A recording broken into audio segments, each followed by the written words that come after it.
All right, everyone. Donald Trump was acquitted by the U.S. Senate, which is exactly what I said would happen many months ago. Honestly, I was surprised that the far left managed to get conned by Trump into starting the impeachment process in the first place. This is a total victory for the Republicans and for Trump, a disaster for the Democrats. They're trying to spin it by saying, well, it wasn't a fair process.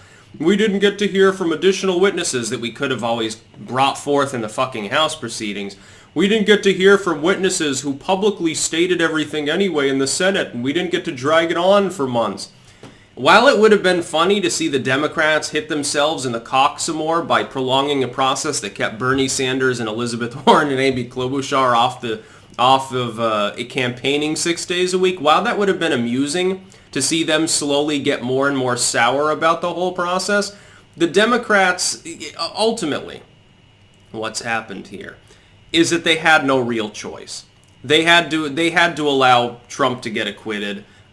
They couldn't prolong the process anymore because they don't control the Senate. And this is what a lot of people don't understand. Yes, the Senate process is ultimately partisan.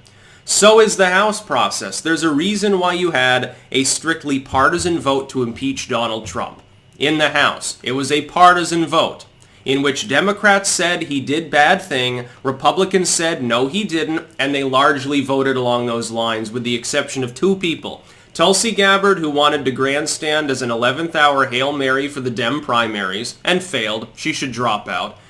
Sorry, Gabbard fans, she doesn't even break 1% in the polls. She put a fork in her. She's fucking done. She's not even going to get a delegate. There's no reason for her to stay in. And number two, that other dude who, I can't remember his name, he decided to say, fuck it, I'm leaving the Dem party altogether, becoming a Republican. Because he wanted to be reelected because he's embattled and living in a Trump district. So the Democrats managed to waste millions of dollars, months of time, make a spectacle on live TV about the fact that they don't really have a wider platform, managed to lose a House member, jettison a second, and that's what they've accomplished over the last few months.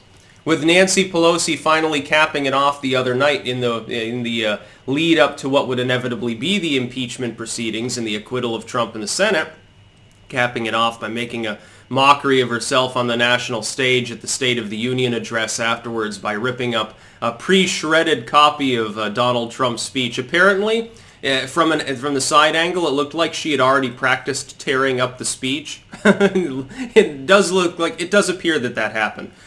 It doesn't look like that's hyperbolic or a conspiracy theory, which makes it 1,000 times funnier. I would have thought it was from The Onion or the Babylon Bee, maybe. No. The Democrats have lost completely, but I think even more telling. Here's how you know it's a defeat for the Democrats. As soon as it happened, it almost immediately dropped out of the news cycle, and the only thing that they covered for more than 15 minutes was the fact that Mitt Romney, Greasy Mitt, the loser of 2012, who all these same Democrats I seem to recall called Hitler at the time, actually voted to impeach. But I guess Orange Man's so bad that he's worse than Hitler, because Mittens was already called that. In 2012, you said Mitt Romney was a poor people-hating, homophobic, sexist, racist piece of shit, rich silver spoon vulture capitalist with probable foreign loyalties who didn't know what he was doing and was probably just bigoted against Obama or wouldn't be running because, Messiah Obama should run unopposed. It's interesting how times change. See, now they say most of those same things about Donald Trump. It's almost like there's a recency bias involved and they've forgiven Mitt Romney. Just like they did George W., John McCain, and all these other goddamn losers. If Rush Limbaugh right now, who's dying of cancer, unfortunately, aggressive advanced lung cancer, he's got like months probably. He doesn't look too good. He just got the Medal of Freedom. It's good that they expedited that because I don't think he'd be able to accept it next month, so to speak. If Rush Limbaugh right now were to say, well, it's my dying wish that people would get rid of Donald Trump. He's actually been a farce this whole time. If he were to do that, then within a few months they'd be, comparing him with Jesus Christ. Literally, Trump derangement syndrome is so pronounced at this point that all a person has to do is pretend to hate Trump. All they have to do is get on that gravy train and they can sell their books to egghead, brain-dead morons who think that they're on the left, but they're not even ideologically on the left. Some of these people, I've seen them. Like, we must defeat Trump at all costs. They believe the propaganda so acutely that you see them on Twitter, in the left-wing echo chamber, that is. Left-wing as it can be for Twitter anyway. rambling about how they'll vote for anyone who goes up against Trump. If Bill Weld had run as a Democrat, they'd vote for him. It wouldn't matter if Jeb Bush decided to say, well, I'm leaving the GOP and I'm running, and he became the nominee, they'd vote for Jeb Bush. They'd vote for Bush again before they'd vote for Trump. These people are far beyond savable. I think we found our real irredeemables in the country. People who believe the legacy media bullshit, the corporate media's lies, and think it's an attack somehow on the freedom of the press if you criticize them, and who don't seem to realize anything about reality. The reality is the economy is going well. Trump was just acquitted. Yeah, it's partisan. It's the Senate. It's supposed to be partisan. He was acquitted.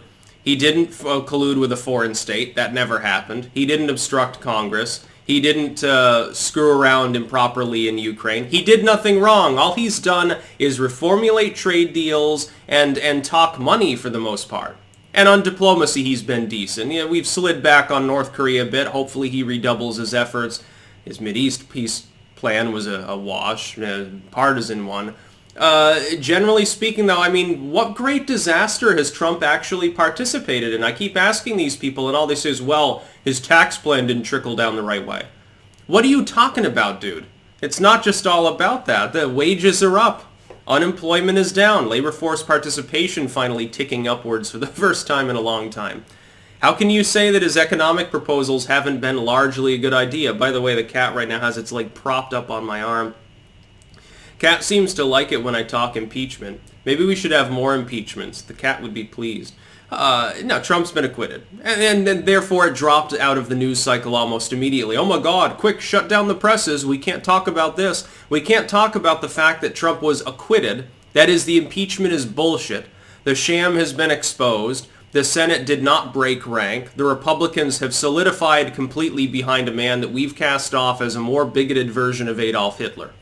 That's basically what it is. The Democrats, such losers, we can't even get removed from office a dude who supposedly has lukewarm at best approval on a good day, and he's evil, and he's self-evidently terrible for the country, and yet he's winning over and over again. It's almost like you've been hyperbolic in what you say. That's about all. Peace out.